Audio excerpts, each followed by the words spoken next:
Hello students, welcome to la excellence IAS academy. ఈరోజు మనం December 10 నాటి ఈనాడు న్యూస్ పేపర్లోని ఇంపార్టెంట్ కరెంట్ అఫైర్స్ గురించి డిస్కస్ చేద్దామండి. బిఫోర్ దట్ మనము ప్రీవియస్ క్లాస్లోని క్వశ్చన్ ఆఫ్ ద డే గురించి చూద్దాము. క్రింది వాటిలో ఏది సుస్థిరాభివృద్ధి లక్ష్యం 10 అంటే SDG 10 యొక్క ప్రాథమిక లక్ష్యాన్ని బాగా వివరిస్తుంది? లాస్ట్ క్లాస్లో మనము SDG 10కి సంబంధించిన ఇంపార్టెంట్ డీటెయిల్స్ డిస్కస్ చేయడం జరిగింది అండి. ఆ కంటెక్స్ట్లో ఈ క్వశ్చన్ ఇచ్చాను. 4 ఆప్షన్స్ని ఇక్కడ ఇవ్వడం జరిగింది. 1 బై 1 మనం చూద్దాం. ఆప్షన్ ఏ, ఆకలి లేకుండా జీవించడం అంటే జీరో హంగర్. జీరో హంగర్ అనేది మనకి SDG 2 సస్టైనబుల్ డెవలప్మెంట్ గోల్స్లో సెకండ్ గోల్గా మనము ఈ జీరో హంగర్ని చూడవచ్చు. And next one option B, నాణ్యమైన విద్య, క్వాలిటీ ఎడ్యుకేషన్ అనేది SDG 4లో మనం చూస్తాము. అండ్ అసమానతల తగ్గుదల, రెడ్యూస్డ్ ఇన్ఈక్వాలిటీస్, ఇది మనకి SDG 10 సస్టైనబుల్ డెవలప్మెంట్ గోల్స్లో 10వ లక్ష్యంగా ఈ రెడ్యూస్డ్ ఇన్ఈక్వాలిటీస్ గురించి చూస్తాము. అండ్ ఆప్షన్ డి, స్వచ్ఛమైన నీరు మరియు పారిశుద్ధ్యం, క్లీన్ వాటర్ అండ్ శానిటేషన్, ఇది SDG 6గా మనం చూడవచ్చు. సో మనకి ఇక్కడ ఆప్షన్ ఏమవుతుంది అండి, అసమానతల తగ్గుదల అనేది సుస్థిరాభివృద్ధి లక్ష్యంలోని 10వ లక్ష్యాన్ని బాగా వివరిస్తుంది. లాస్ట్ క్లాస్లో మనము ఫిన్లాండ్కి చెందిన ఆల్టో యూనివర్సిటీ యొక్క కీలక అధ్యయనం గురించి డిస్కస్ చేయడం జరిగింది. ముఖ్యంగా ఆ నివేదిక ప్రకారం దేశం యొక్క జాతీయ ఆదాయం పెరుగుతూ ఉన్నా కూడా ఆర్థిక అసమానతలు అనేవి క్రమేపీ విస్తరిస్తూ ఉన్నాయి అని వివరించడం మనం చూడవచ్చు. ఈరోజు మన ఫస్ట్ ఆర్టికల్ చూడండి, 24 లక్షల ఇళ్లకు సౌర విద్యుత్తు.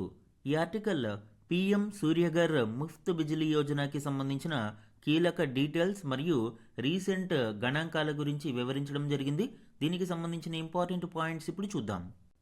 PM సూర్యఘర్ పథకం కింద 23,96,497 ఇళ్లకు సౌర విద్యుత్తు సదుపాయం కల్పించినట్లు కేంద్ర నూతన పునరుత్పాదక ఇంధన శాఖ సహాయ మంత్రి పేర్కొన్నారు.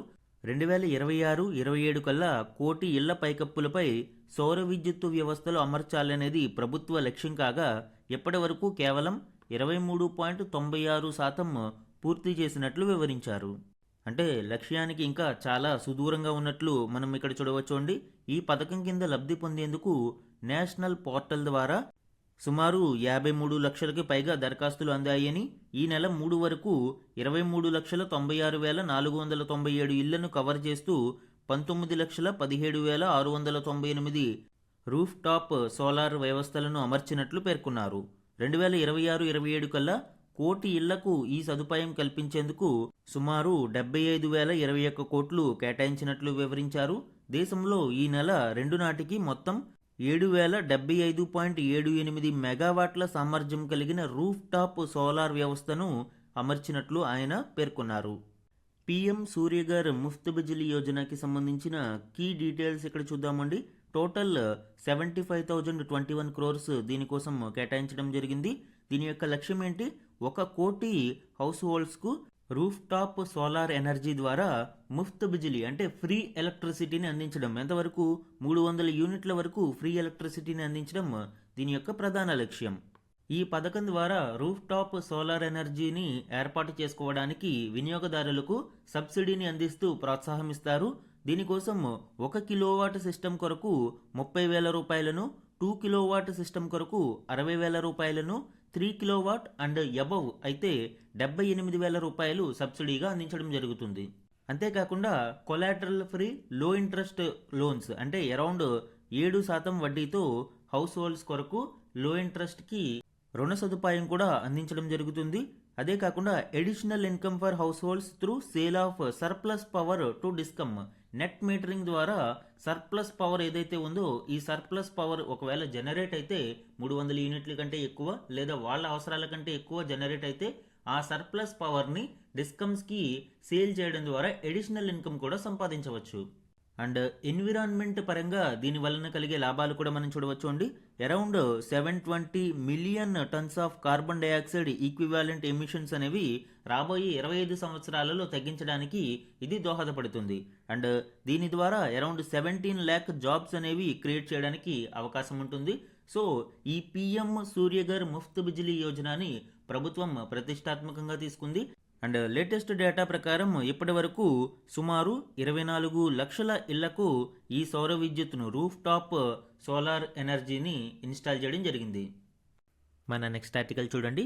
బంగ్లాదేశ్ చీర ఆఫ్ఘాన్ పెయింటింగ్లకు యునెస్కో గుర్తింపు. ఈ ఆర్టికల్ న్యూఢిల్లీలో నిర్వహిస్తున్న 20th UNESCO intangible cultural heritage సెషన్కి సంబంధించిన కీలక అప్డేట్స్ గురించి వివరించడం జరిగింది. ఇందులోని కీ పాయింట్స్ ఇప్పుడు చూద్దాం. బంగ్లాదేశ్కు చెందిన తంగైల్ చీర నేతకళతో పాటు ఆఫ్ఘాన్కు చెందిన మినియేచర్ పెయింటింగ్లోని బేజాద్ శైలికి యునెస్కో వారసత్వ గుర్తింపు లభించింది. వీటితో పాటు బిష్త్ తయారీ మరియు నైపుణ్యానికి పాకిస్తాన్లో అంతరిస్తున్న పురాతన జానపద సంగీత పరికరం బోరిండో, దాంతో ఆలపించే జానపద గీతాలు, పరాగ్వేకు చెందిన పురాతన సిరామిక్ పనితనం, కెన్యాలోని దైదా కమ్యూనిటీకి చెందిన మాజిందికా ఆధ్యాత్మిక నృత్యం అంతర్జాతీయ గుర్తింపును దక్కించుకున్నాయి. ఇంకా వియత్నాంకు చెందిన డాంగ్హో జానపద చెక్క బ్లాకుల ప్రింటింగ్ నైపుణ్యం తయారీ, అలానే ఫిలిప్పీన్స్లోని బోహోల్ ద్వీపానికి చెందిన సముద్రపు ఉప్పుతో తయారు చేసే యాసిన్ టిబోక్ తయారీ విధానం, పనామాలోని క్వించా ఇంటి నిర్మాణం, జుంటాడి ఎంబారా, పోర్చుగల్లోని మోలిసీరో బోటు కార్పెంటరీ కళ, ఉజ్బెకిస్తాన్లోని కోబిజ్ కళ ఆడే విధానం ఈ జాబితాలో చోటు సంపాదించాయి. ఈ సాంస్కృతిక వారసత్వాన్ని రక్షించుకోవాల్సిన అవసరం ఉంది అని యునెస్కో ప్రతినిధులు మంగళవారం స్పష్టం చేశారు. యునెస్కో 20వ సదస్సు ఈ నెల 13 వరకు ఢిల్లీలోని ఎర్రకోటలో జరుగుతుంది. ఈ సదస్సుకు 80 దేశాలు సమర్పించిన 67 ప్రతిపాదనలను కమిటీ పరిశీలిస్తోంది. ఈ సదస్సులో పాల్గొనేందుకు వందల మంది ప్రతినిధులు వచ్చారు. ఎయిర్ ఇండియా 1971లో సమకూర్చుకున్న B747 237B VTEBE విమానాన్ని సదస్సు సందర్భంగా ప్రదర్శనకు ఉంచారు. దీనికి ఎంపరర్ షాజహాన్ అనే పేరు పెట్టారు. యునెస్కో గుర్తించిన బిష్త్ను ఇందాక మనం చెప్పుకున్నాము పురుషుల గౌను అని. సో ఆ పురుషుల గౌను తయారీకి సంబంధించి కూడా ఇప్పుడు యునెస్కో వరల్డ్ హెరిటేజ్ టాంజిబుల్ లిస్టులో పెట్టడం జరిగింది. ఈ బిష్త్ను Qatar, Bahrain, Iraq, Jordan, Kuwait, Oman, Saudi Arabia, Syrian Arab Republic, United Arab Emirates ప్రతిపాదించాయి. ఈ బిస్త్ గురించి ఇక్కడ చూడవచ్చు. క్లోక్ ఏదైతే ఉందో దానినే బిస్త్ అని పిలుస్తారు.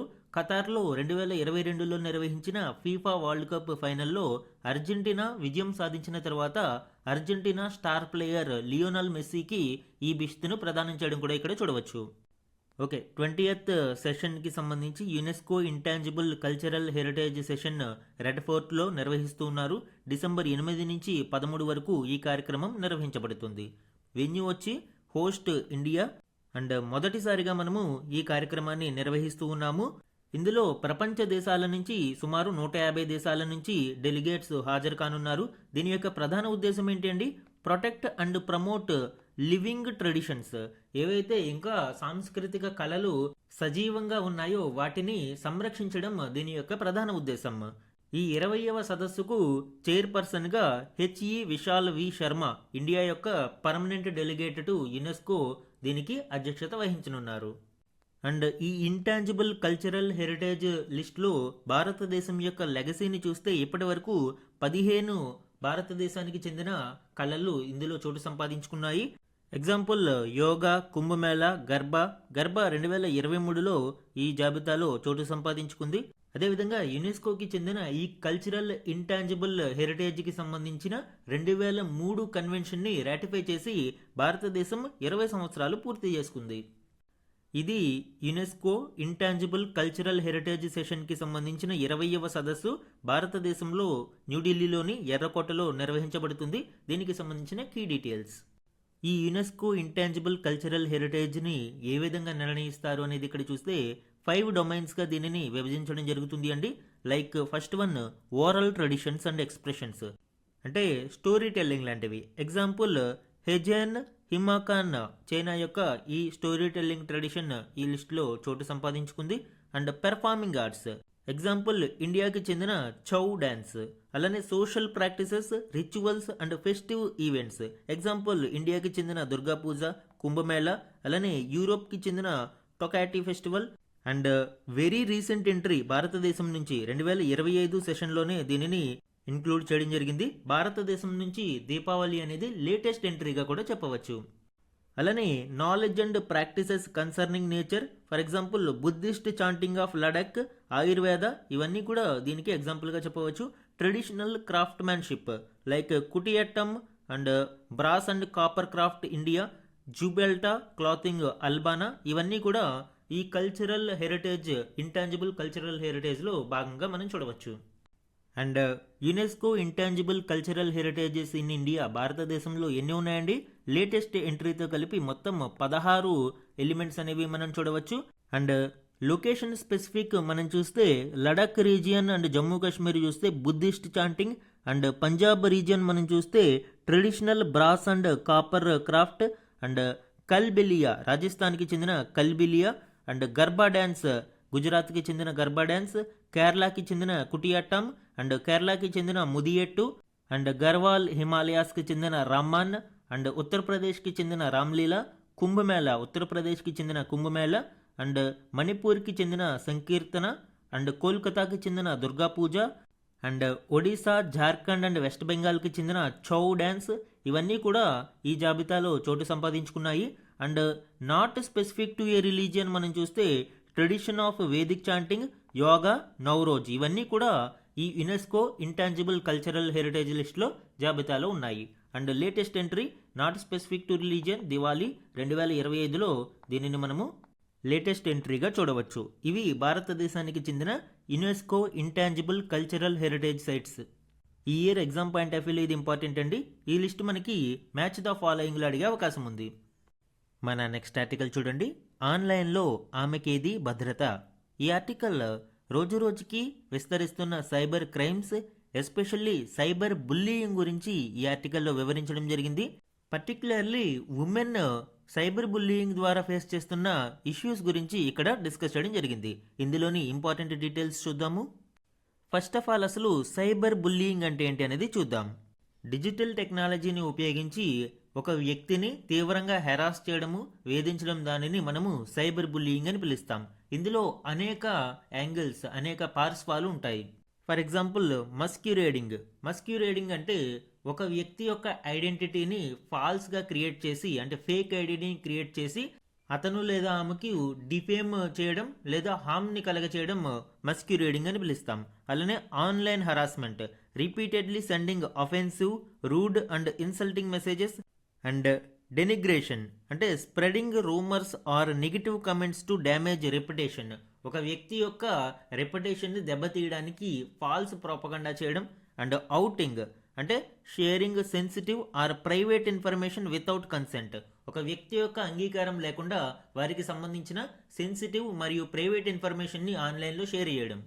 అండ్ సైబర్ స్టాకింగ్ అంటే monitoring victims online activities without their consent, ఒక వ్యక్తి యొక్క అంగీకారం లేకుండా ఆ వ్యక్తి యొక్క ఆన్లైన్ యాక్టివిటీస్ని నిరంతరం గమనిస్తూ ఉండడం. అండ్ ఎక్స్క్లూజన్ అంటే intentionally excluding victim from an online group. And trolling, provoking or harassing victim online for a response, అంటే విపరీతంగా ట్రోల్ చేయడము, అతనిని డిఫేమ్కి గురి చేయడం ఇందులో మనం చూడవచ్చు. అండ్ ట్రిక్కరీ అంటే deceiving victims for personal gain or harm, ఒక వ్యక్తిని డిసీవ్ చేయడం అంటే మోసగించడం, దీనిని మనము ట్రిక్కరీ అంటాం. ఈ విధంగా సైబర్ బుల్లీయింగ్లో అనేక కోణాలు అనేది మనం చూడవచ్చు.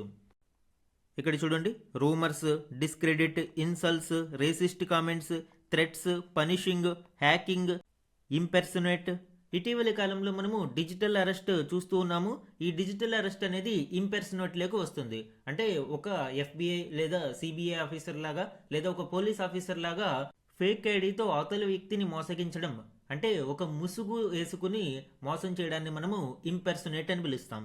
ఇవన్నీ కూడా సైబర్ బుల్లీయింగ్లో వివిధ రకాల కోణాలుగా మనం చెప్పవచ్చు.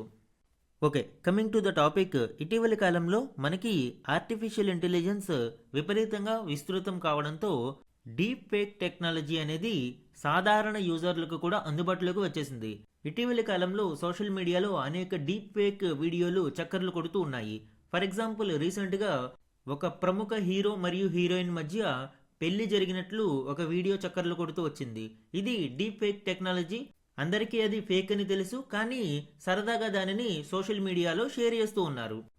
అయితే దీని వెనుక ఉన్న ప్రమాదం తీవ్రత సమాజానికి అర్థం కావడం లేదు.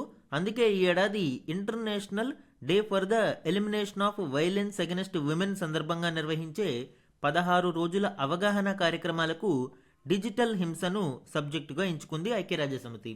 రీసెంట్గా కండక్ట్ చేసిన international day for the elimination of violence against ఉమెన్కి సంబంధించి ఈ ఇయర్ థీమ్ ముఖ్యంగా డిజిటల్ హింస మీద, అంటే సైబర్ బుల్లీయింగ్, వీటి మీద థీమ్ని ఐక్యరాజ్యసమితి ఎంచుకోవడం మనం చూడవచ్చు.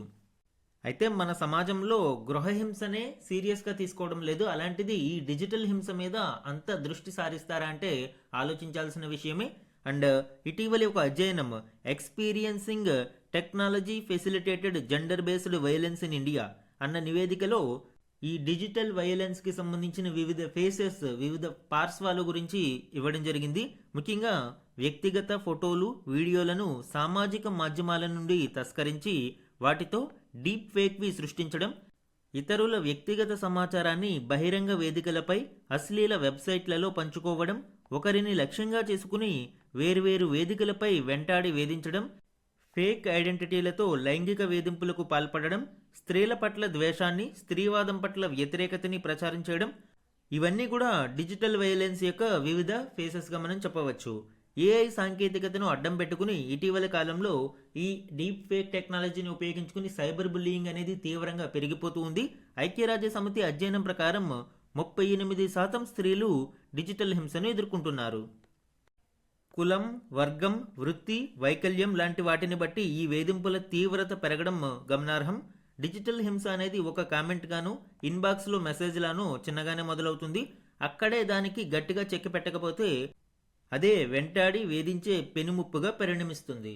మొదట్లో ఒక మెసేజ్, ఏదైనా నెగిటివ్ మెసేజ్ వచ్చినప్పుడు చూసి చూడకుండా వదిలేయడం అండ్ ఎందుకు దీనికి పెద్దది చేయడం అని చాలామంది మహిళలు దానిని వదిలేస్తూ ఉంటారు. దానిని ఆసరాగా తీసుకుని చాలామంది ఈ డిజిటల్ బుల్లియర్స్ అడ్వాంటేజ్ తీసుకోవడం, మరింత హింసకు గురి చేయడం మనము ఇటీవలి కాలంలో చూస్తూ ఉన్నాం. ఈ వేధింపులు చివరికి ఎక్కడికి దారితీస్తున్నాయి అంటే సైబర్ బుల్లీసైడ్, అంటే సైబర్ వేధింపుల కారణంగా ఆత్మహత్యలకు గురి అవడం మనం చూస్తూ ఉన్నాము. ఈ వేధింపులు బాధితుల వ్యక్తిగత, కుటుంబ, సామాజిక, ఉద్యోగ జీవితాలపై తీవ్ర ప్రభావం చూపడమే కాకుండా భౌతిక, మానసిక ఆరోగ్యాలను కూడా హరిస్తున్నాయి. కుంగుబాటుకు లోనై ఆత్మహత్యకు పాల్పడేలా చేస్తున్నాయి. ఫర్ ఎగ్జాంపుల్, మనము గణాంకాలని పరిశీలించినప్పుడు ఈ సైబర్ బుల్లీయింగ్ బాధితులలో ఆత్మహత్యల ఆలోచనలు 14.5%, ఆత్మహత్య యత్నాలు 8.7% ఎక్కువ అని ఒక అధ్యయనం చెబుతుంది. ఫిర్యాదు చేయడం అంటే మరోసారి జరిగినదంతా తలుచుకుని బాధపడటమేనని, అంతా విని తమని తప్పుపడుతున్నారు అని బాధితులు వాపోతున్నారు. ఎక్కువ ఈ కేసెస్ కంప్లైంట్ వరకు వెళ్ళకపోవడానికి కూడా ఇది ఒక ప్రధాన కారణం. అలానే ఒకసారి ఆన్లైన్లో ఏదైనా కంటెంట్ వెళ్ళింది అంటే దానిని డిలీట్ చేయడానికి చాలా సమయం పడుతుంది. పూర్తిగా డిలీట్ అవుతుంది అనేది కూడా మనము చెప్పలేని పరిస్థితులలో ఉన్నాం. ఎట్ ది సేమ్ టైం మన చట్టాలలో కూడా చాలా ల్యాప్సెస్ ఉన్నాయండి. ప్రస్తుతం ఉన్న ఐటీ రూల్స్ ప్రకారం ఏదైనా న్యాయ విరుద్ధమైన కంటెంట్ ఉంటే ఫిర్యాదు చేసిన 36 గంటలలోగా తొలగించాలి. కానీ విక్టిమ్స్తో పాటు పోలీస్ అఫీషియల్స్కి కూడా ఇది సవాలుగా మారుతుంది. అలానే ఏఐ క్రియేషన్ కంపెనీస్ కూడా దీనికి పూర్తి స్థాయి బాధ్యత వహించడం లేదు. ప్రస్తుతం మనకి ఐటీ చట్టంలోని సెక్షన్లు 66C, 66D, 66E, 67, 67A, 67B, అలానే భారతీయ న్యాయ సంహితలోని సెక్షన్లు 75, 77, 78, 351, 356 ఇలాంటి వాటి మీదే మనము ఆధారపడి ఉన్నాము. పూర్తి స్థాయిగా ఒక సైబర్ నేరానికి సంబంధించిన చట్టాలు అయితే భారతదేశంలో నేటికి రూపుదిద్దుకోలేదు. అండ్ సైబర్ బుల్లింగ్కి గురి అవుతున్న వ్యక్తులు తీసుకోవాల్సిన జాగ్రత్తలు ఏంటి అనేది కూడా చూద్దామండి. డిజిటల్ వేధింపులను ఎదుర్కొనే వారికి, అది చూసిన వారికి వెంటనే ఎలా స్పందించాలో తెలియడం లేదు. అయితే ప్రతి ఒక్కరూ ముందుగా అది తమ తప్పు కాదు అని గుర్తుపెట్టుకోవాలి. ఎందుకంటే డీప్ ఫేక్ టెక్నాలజీ కావచ్చు, ఇతర మార్ఫింగ్ టెక్నాలజీస్తో ఒక అసభ్యకరమైన చిత్రాన్ని సోషల్ మీడియాలో పోస్ట్ చేయడం ద్వారా ఆ వ్యక్తి తీవ్రమైన మనోవేదనకు గురి అయ్యి ఆత్మహత్యలకు పాల్పడుతూ ఉన్నారు. అండ్ కొన్ని సందర్భాలలో ప్రైవేట్ వీడియోలు లీక్ అయినా కూడా గుర్తుపెట్టుకోవాల్సిన విషయం ఏంటి అంటే ఇది పూర్తి స్థాయిలో తమ తప్పు కాదు. అండ్ ఇమీడియట్గా నెక్స్ట్ థింగ్ చేయాల్సింది ఏంటి అంటే వెంటనే బ్లాక్ చేసి రిపోర్ట్ చేయాల్సిన అవసరం ఉంది. సాధ్యమైనన్ని చోట్ల ఆ కాంటాక్ట్ని తొలగించాలి. అలాగే స్టాప్ NCII.org సహాయంతో ఆయా చిత్రాలను వీడియోలను ఆన్లైన్ నుంచి తీసివేయవచ్చు. తీసేసే ముందు screen shots, links, time stamps రూపంలో సాక్ష్యాలను భద్రపరచుకోవాలి. ఫ్యూచర్లో లీగల్ ప్రొసీడింగ్స్కి మరియు న్యాయ పోరాటానికి ఇవి ఉపయోగపడతాయి. అదేవిధంగా ఒక్కరే లోలోన ఆందోళన చెందకుండా నమ్మకస్తులతో షేర్ చేసుకోవాలి. ఆన్లైన్, సోషల్ మీడియా తదితర ఖాతాలన్నింటికీ 2 ఫ్యాక్టర్ అథెంటికేషన్ పెట్టుకోవాలి. డిజిటల్ అబ్యూజ్ మన కళ్ళ ముందు మరొకరికి జరుగుతున్నా మనము మౌనంగా ఉండకూడదు. బాధితులతో పాటు పక్కవారు కూడా ఎదురు తిరిగినప్పుడు సంఘటనలు తగ్గుతున్నట్లు అధ్యయనాలు చెబుతున్నాయి. దేశవ్యాప్త help line 181, national cyber crime reporting portal, mission Shakti లాంటివి ఈ విషయంలో బాధితులకు అండగా నిలుస్తున్నాయి. అలానే లీగల్ నోటీసులు పంపడం కూడా కొంతవరకు ఉపయోగపడుతుంది. బాధితులు కోరుకునేది సత్వర స్పందన, సానుభూతితో సమస్యను వినడం, వారి భద్రతను, గౌరవాన్ని కాపాడే పరిష్కారం. కాబట్టి వేధింపులపై ఫిర్యాదులు వచ్చినప్పుడు పోలీసులు కూడా వెంటనే చర్యలు తీసుకోవాలి. అప్పుడు మాత్రమే ఈ డిజిటల్ అబ్యూజ్ అనేది కొంతమేరకు తగ్గుముఖం పట్టే అవకాశం ఉంది. భారతదేశంలో రైట్ టు లైఫ్ అనేది one of the fundamental right. భారత రాజ్యాంగంలోని ఆర్టికల్ 21 మనందరికీ దీనిని ప్రసాదించడం జరిగింది. అండ్ అందులో ఇంకొకటి చెప్పుకుంటాం మనము, రైట్ టు లైఫ్ అంటే నాట్ మియర్ ఎగ్జిస్టింగ్, గౌరవప్రదంగా జీవించడం అనేది ఈ జీవించే హక్కులోకి వస్తుంది అని. కానీ ఈ సైబర్ బుల్లింగ్, డిజిటల్ అబ్యూజ్ లాంటివి మహిళలు గౌరవంగా, సురక్షితంగా, సంతోషంగా జీవించే హక్కును కాలరాస్తూ ఉన్నాయి. కాబట్టి ప్రభుత్వాలు దీని మీద తీవ్రంగా స్పందించి కఠిన చర్యలు తీసుకోవాల్సిన అవసరం ఎంతైనా ఉంది. తద్వారా మహిళల యొక్క ప్రాథమిక హక్కులను కాపాడడానికి అవకాశం ఉంటుంది. ఇది మహిళలపై జరుగుతున్న సైబర్ బుల్లింగ్ మరియు డిజిటల్ అబ్యూజ్కి సంబంధించిన కీలక సమాచారం. మన నెక్స్ట్ ఆర్టికల్ చూడండి. 5,300 విమానాల డెలివరీలో జాప్యం, మరో 8 ఏళ్లు ఈ ఇబ్బందులు తప్పవు. ఐటా. ఈ ఆర్టికల్ మనకి ఇటీవల భారతదేశంలో ఇండిగో ఎయిర్లైన్స్ సంక్షోభం గురించి చూసాము. ఆ కంటెక్స్ట్లో ఈ ఎయిర్లైన్స్ క్రైసిస్కి గల కారణాలను ఎక్స్ప్లోర్ చేస్తూ ఈ ఆర్టికల్ని వివరించడం జరిగింది. విమాన ప్రయాణికుల రద్దీకి అనుగుణంగా విమానయాన కంపెనీలు కొత్త విమానాలకు భారీగా ఆర్డర్లు ఇస్తున్నాయి. అయితే వీటి డెలివరీలో మాత్రం తీవ్ర జాప్యం జరుగుతుంది. ఇప్పటి వరకు చూస్తే కనీసం 5,300 విమానాల డెలివరీలో జాప్యం నెలకొంది అని, విమానయాన సంస్థలకు ఖర్చులు కూడా అధికమవుతున్నాయని international air transport association AITA పేర్కొంది. ఈ సప్లై సైడ్ కన్స్ట్రెంట్స్ అనేవి మరొక 8 ఏళ్ల పాటు కొనసాగవచ్చు అని ఐటా అంచనా వేసింది.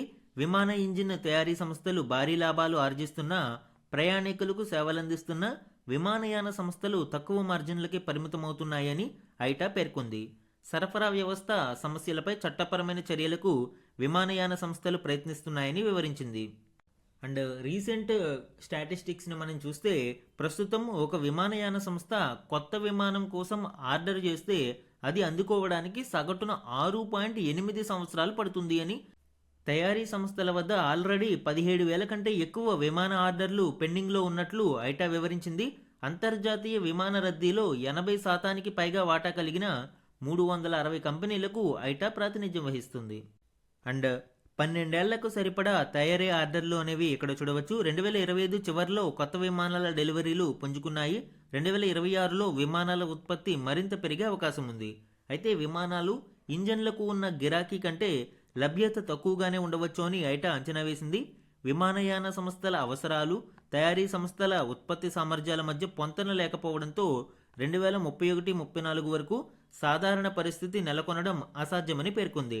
ప్రస్తుతం తయారీ సంస్థల వద్ద 17,000 విమానాలకు ఆర్డర్లు పెండింగ్లో ఉన్నాయని, 12 ఏళ్ల ప్రస్తుత ఉత్పత్తి సామర్థ్యాలకి ఇవి సమానమని ఐటా పేర్కొంది. అంటే ఒకవైపు విమానయానం మరింత విస్తరిస్తూ చాలామంది ఫ్లైట్ జర్నీని ప్రిఫర్ చేస్తూ ఉన్నారు. కానీ దానికి తగ్గట్లుగా విమానయాన రంగ సంస్థలు ఫ్లైట్లను సమకూర్చుకోలేకపోతున్నాయి.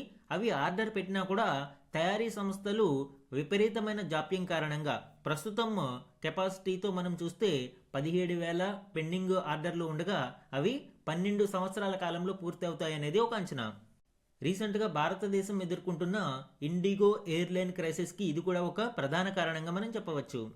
అండ్ ఒక విమానంకి సంబంధించిన లైఫ్ టైం అనేది చూస్తే ప్రస్తుతం ఒక విమానం సగటున 15.1 సంవత్సరాలు కార్యకలాపాలు సాగిస్తుంది. ప్రయాణికుల విమానాలు అయితే 12.8 ఏళ్ళు, కార్గో విమానాలు అయితే 19.6 ఏళ్ళు, వైట్ బాడీ విమానాలు అయితే 14.5 ఏళ్ళు వినియోగంలో ఉంటున్నాయి. అండ్ విమాన విడిభాగాలు, ఇంజిన్లు, సీట్ల కొరత కారణంగా అంతర్జాతీయంగా దాదాపు 5,000 విమానాలను సంస్థలు పక్కన పెట్టాయి. ఇవన్నీ కూడా అంతర్జాతీయంగా విమానాల యొక్క కొరతను స్పష్టం చేస్తూ ఉన్నాయి. అలానే ఈ విమానయాన రంగ పరిశ్రమ గురించి మనం చూస్తే 2026లో అంతర్జాతీయ విమానయాన పరిశ్రమ రికార్డు స్థాయిలో $41 బిలియన్ అంటే 3.69 లక్షల కోట్ల లాభాన్ని నమోదు చేయవచ్చు అని ఐటా అంచనా వేసింది. 2025లో అంచనా వేసిన $35.5 బిలియన్ కంటే ఇది అధికంగా ఉంది. ఏషియా పసిఫిక్ ప్రాంతంలో భారత్, చైనాలు విమాన ప్రయాణికుల గిరాకీని ముందుకు తీసుకెళ్తాయని, 2026లో ఇక్కడ లాభం $6.6 బిలియన్ ఉంది అని, ఒక్కో ప్రయాణికుడిపై నికర లాభం $3.20గా ఉండవచ్చు అని ఐటా పేర్కొంది. అదేవిధంగా ప్రయాణికుల సీట్ల భర్తీ రికార్డు స్థాయిలో 83.8% ఉండవచ్చు అని, నికర లాభం మార్జిన్ 3.9% అని అంచనా వేసింది. అంతర్జాతీయంగా విమానయాన కంపెనీల ఇంధన వ్యయాలు 2025లో $253 బిలియన్, 2026లో స్వల్పంగా తగ్గి $252 బిలియన్ పరిమితం కావచ్చు అని ఐటా అంచనా వేయడం మనం ఇక్కడ చూడవచ్చు. రీసెంట్ ఇండిగో ఎయిర్లైన్స్ క్రైసిస్ కారణంగా ఈ గణాంకాలన్నీ కూడా మనకి మెయిన్స్ ఆన్సర్ రేటింగ్లో చాలా చాలా కీలకమండి. ఒకవేళ మెయిన్స్ ఆన్సర్ రేటింగ్లో ఈ క్వశ్చన్ వచ్చినా, లేదా దీని మీద ఒక ఎస్ఐ రేటింగ్కి క్వశ్చన్ వచ్చినా, ఈ డేటా అంతా కూడా మనకి చాలా కీలకంగా ఉపయోగపడనుంది. సో దీనికి సంబంధించిన ఈ డీటెయిల్స్ అన్నీ నోట్ చేసుకోండి. అండ్ ఈరోజు ఈనాడు న్యూస్ పేపర్లోని ఇంపార్టెంట్ వన్ లైనర్ కరెంట్ అఫైర్స్ని చూద్దాము. సాంస్కృతిక వారసత్వ పరిరక్షణకు యునెస్కో నిర్వహిస్తున్న సదస్సు 2025 డిసెంబర్ 8న ఢిల్లీలోని ఎర్రకోటలో ప్రారంభమైంది. ఇలాంటిది మన దేశంలో జరగడం ఇదే తొలిసారి. సదస్సులో వారసత్వ జాబితాల్లో చేర్చడానికి వచ్చిన ప్రతిపాదనల్ని అంతర్ ప్రభుత్వ కమిటీ పరిశీలిస్తుంది. దీని ముందుకు దీపావళి పండుగ సహా 67 నామినేషన్లు వచ్చాయి. 2025 డిసెంబర్ 13 వరకు ఇది జరుగుతుంది. అండ్ లేటెస్ట్ న్యూస్ ఏంటి అంటే, ఈ యునెస్కో ఇంటాంజిబుల్ కల్చరల్ హెరిటేజ్ లిస్ట్లోకి దీపావళి పండుగను అఫీషియల్గా చేర్చడం జరిగింది. దీనికి సంబంధించిన న్యూస్ ఆర్టికల్ మనకి రేపు రావచ్చు. నెక్స్ట్ ఇంపార్టెంట్ వన్ చూడండి. భారత అంతరిక్ష రంగ వ్యాపారం రాబోయే 8 నుంచి 10 ఏళ్లలో 4 లక్షల కోట్లకు చేరవచ్చు అని భారత అంతరిక్ష కార్యకలాపాల శాఖ మంత్రి తెలిపారు. 2035 కల్లా భారతీయ అంతరిక్ష స్టేషన్ పేరుతో ఒక అంతరిక్ష కేంద్రం ఏర్పాటు చేస్తామని ప్రకటించారు. అంతరిక్ష సాంకేతికతలో ప్రపంచంలోనే అగ్రగామిగా భారత్ అవతరించేందుకు ప్రైవేటు పెట్టుబడుల వైపు ప్రభుత్వం మొగ్గు చూపుతుంది అని తెలిపారు. లాస్ట్ క్లాస్లో కూడా ఈ టాపిక్ గురించి మనము డిస్కస్ చేయడం జరిగింది. ఎస్పెషల్లీ ఎన్ఎస్ఐఎల్ గురించి మరియు ఇన్స్పేస్ సంస్థల గురించి అండ్ ఈ రంగంలో విస్తరిస్తున్న స్టార్టప్ కల్చర్ గురించి కూడా మనము డిస్కస్ చేసాం. నెక్స్ట్ వన్ చూడండి. స్థూల జాతీయ ఆదాయం పెరుగుతున్నప్పటికీ చాలా దేశాలలో ఆర్థిక అసమానతలు మాత్రం ఆశించిన స్థాయిలో తగ్గడం లేదు అని నేచర్ సస్టైనబిలిటీ అనే జర్నల్లో ప్రచురితమైన అధ్యయనం వెల్లడించింది. 2023 నాటికి ప్రపంచవ్యాప్తంగా దాదాపు సగం జనాభా ఆదాయ అసమానతలు పెరిగిన దేశాల్లోనే ఉందని పేర్కొంది. ఆల్టో యూనివర్సిటీ నిర్వహించిన ఈ అధ్యయనం గురించి లాస్ట్ క్లాస్లో కూడా మనము డీటెయిల్గా డిస్కస్ చేయడం జరిగింది అండి. ఇవి ఈరోజు ఈనాడు న్యూస్ పేపర్లోని important one liner current affairs. And some question and answer టైప్లో ఇంపార్టెంట్ వన్స్ ఉన్నాయి, అవి కూడా చూద్దాము. భారతీయ రిజర్వ్ బ్యాంకు నూతన ఎగ్జిక్యూటివ్ డైరెక్టర్గా ఇటీవల ఎవరు నియమితులయ్యారు? Sonali Sen Gupta. And very important one, national green hydrogen mission framework కింద నూతన పునరుత్పాదక ఇంధన మంత్రిత్వ శాఖ దేశంలోని ఏ 3 ఓడరేవులను గ్రీన్ హైడ్రోజన్ హబ్లుగా ప్రకటించింది? స్వచ్ఛమైన ఇంధన మౌలిక సదుపాయాలను పెంపొందించడానికి కేంద్ర ప్రభుత్వం ఈ ఓడరేవులను గ్రీన్ హైడ్రోజన్ హబ్బులుగా ప్రకటించింది. Answer Deen Dayal port Gujarat, Vivo Chidambaranar port Tamil Nadu, Paradip port Odisha. ఇది మనకి ఎగ్జామ్ పాయింట్ ఆఫ్ వ్యూలో వెరీ ఇంపార్టెంట్ వన్ అండి. ఈరోజు మన క్వశ్చన్ ఆఫ్ ద డే గురించి చూడండి. ఈ క్రింది వాటిలో ఏది భారతదేశం నుండి యునెస్కో ఇంటాంజిబుల్ కల్చరల్ హెరిటేజ్ జాబితాలో భాగం కాదు? ఈరోజు మనము యునెస్కో ఇంటాంజిబుల్ కల్చరల్ హెరిటేజ్ లిస్ట్కి సంబంధించిన ఇంపార్టెంట్ డీటెయిల్స్ మరియు భారతదేశంలో ఎర్రకోటలో నిర్వహిస్తున్న 20వ సదస్సు గురించి కూడా డిస్కస్ చేశాము. ఆ కంటెక్స్ట్లో ఈ క్వశ్చన్ని ఫ్రేమ్ చేశాను అండి. ఇక్కడ 4 ఆప్షన్స్ని ఇచ్చాను. కరెక్ట్ ఆప్షన్ని ఐడెంటిఫై చేసి ఆన్సర్ని కామెంట్ సెక్షన్లో కమెంట్ చేయండి. ఇది ఈరోజు ఈనాడు న్యూస్ పేపర్లోని ఇంపార్టెంట్ కరెంట్ అఫైర్స్ మీద daily analysis. Thank you for watching.